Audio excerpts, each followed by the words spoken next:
The year is 864 BC. You and your best friend Patar are hunting a triceratops, or whatever they were doing back then, when Patar tells you, Cloudguard, Ungangunjanja, and immediately you turn your spear on him, because a terrible insult to your honor has been made. But what if there was another path? Another way to solve your grievances that didn't involve conflict?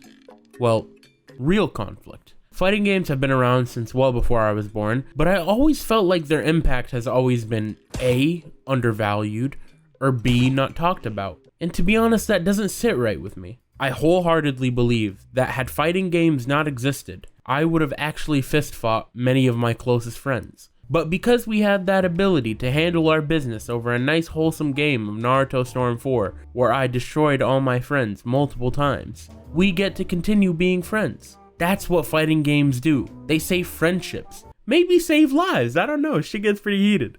Fighting games have something for every person. Whether you like anime, or fantasy, or you just want to play as a meth head punching a car, there's a fighting game for every kind of person, of every kind of skill level.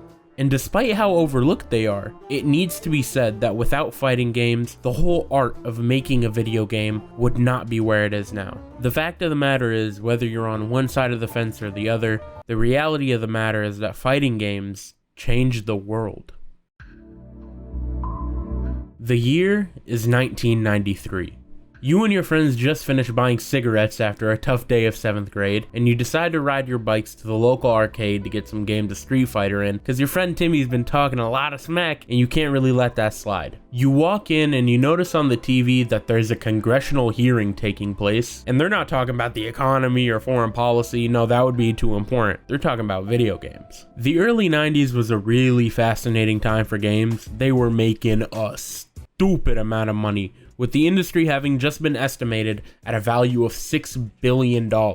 They had just made the jump to 16-bit, so now instead of your games looking like this, they look like this. It was the Cold War year, you had to take what you could get. But with video games becoming more mainstream and companies investing lots of money into the home console arena, parents now had a clear look at what their kids were playing, and they didn't really like it. In particular, Mortal Kombat. Everyone knows Mortal Kombat. I don't gotta explain anything to you. They're not good at spelling. In 93, the home console version of Mortal Kombat got released, so now you can handle your beast behind closed doors. But naturally, with the game being inside the house, there were some extra eyes that weren't particularly big fans. And with what at the time were record high gun-related homicides, Americans were getting very frightened with the amount of violence that the youth were being exposed to. Glad we fixed that, right? So to protect the youth, the United States government had a congressional hearing on Mortal Kombat. Yo, go fix the roads. I won't bore you with the details, but essentially, the hearing ended up with the creation of the ESRB, the Entertainment Software Rating Board. You know that little sticker on the bottom corner of your game case that when you went to go buy GTA 5, the guy behind the counter was like, you know this is rated M, right? And then you told your mom, yeah, they have lots of killing and crime and murder and also death and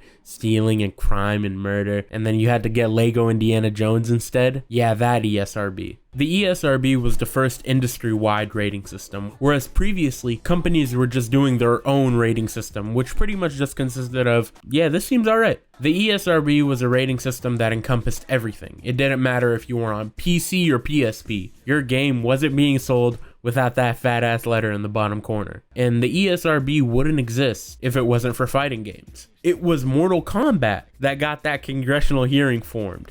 It was the style and gore of Mortal Kombat that was giving so much notoriety to the industry, and which is ultimately what forced the creation of the ESRB, which has been, and probably will continue to be, a permanent fixture of gaming. But more than that, the Mortal Kombat hearings pushed video games further into popular culture. I'm not saying that it wasn't already, don't get me wrong, but if you were a kid at the time, your parents no longer just had vague knowledge of video games. They knew specifically what went on in games like Mortal Kombat. Everyone did, which fundamentally changed the culture around video games, and it never would have happened without fighting games.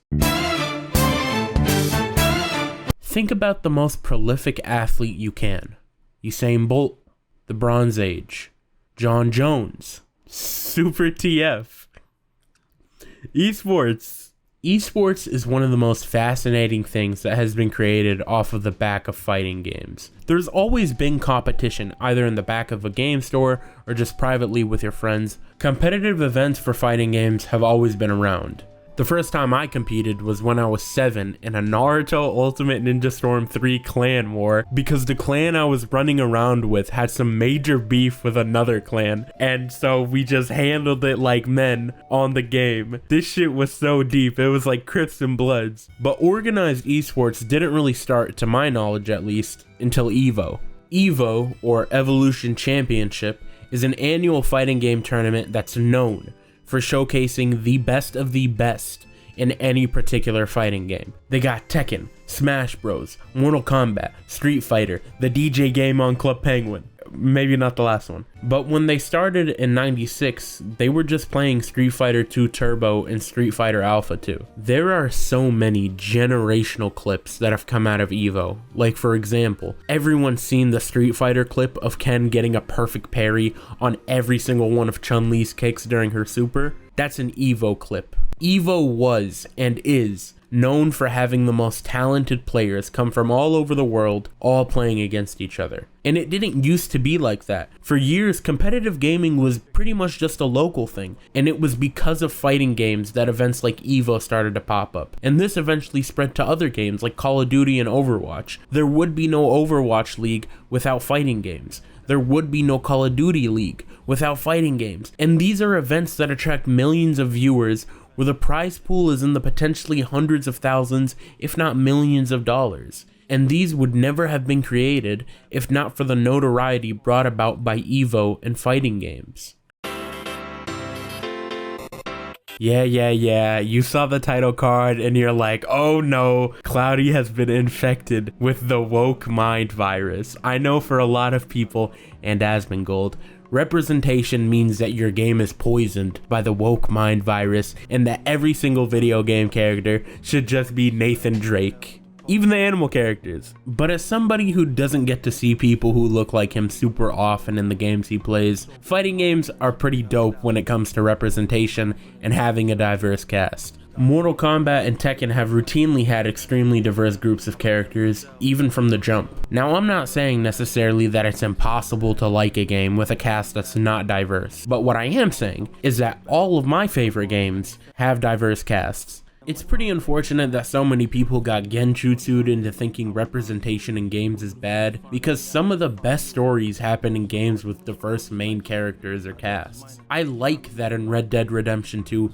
they put a lot of emphasis on Charles's Native and African American background. I like that in Spider-Man 2, they put a lot of emphasis on how Miles is from Harlem. Representation is good because it gives you, the player, better stories. And also, you're paying for it, so you want it to be good. And if you happen to be a player that shares an identity with the characters you're playing as, you get to connect even more to the game. For example, in Tekken 8, I only play as Shaheen. I don't play any other character. Why? Because I feel more connected to Shaheen. Even though I'm not from the same place as he is, seeing someone who speaks my language and that I have familiarity with is dope. I feel more invested in the game and in my wins and losses. There is nothing wrong with representation, and fighting games are the games that arguably had the most diversity and representation than any other genre of game. I would also say even today, when it's pretty normal to have games with more diverse characters, it's still fighting games that have the most representation when it comes to having a cast from a variety of different backgrounds. And I would say that because of the diversity and representation in fighting games, and how well a reception these characters had, I mean, who doesn't like Blanca? This was an indicator for studios that it's okay to create games with a diverse cast. I would actually go as far to say that without Street Fighter and Mortal Kombat and Tekken, we wouldn't have Charles or Insomniac Miles Morales or any of the amazing diverse representation that we have in games now. Fighting games, aside from just being incredibly innovative, fighting games changed the status quo of video games. It got them into the mainstream in a way they never had been before. The advent of fighting games is a big reason for the creation of the modern esports event today. Without fighting games, we wouldn't have EVO. And without EVO, we probably wouldn't have the CDL or OWL. And we definitely wouldn't have the guy who goes, actually, I think esports is harder than real sports because it takes a real toll on your mind. And think about all the laughs we would miss out on without that guy. Fighting games are responsible for a number of things being around or being normal today, from diverse casts to the literal rating system that is used industry-wide. You can trace everything back to fighting games. With the amount of things that came out on the back of fighting games, I think it's fair to say that fighting games changed not only the industry, but fighting games changed the world.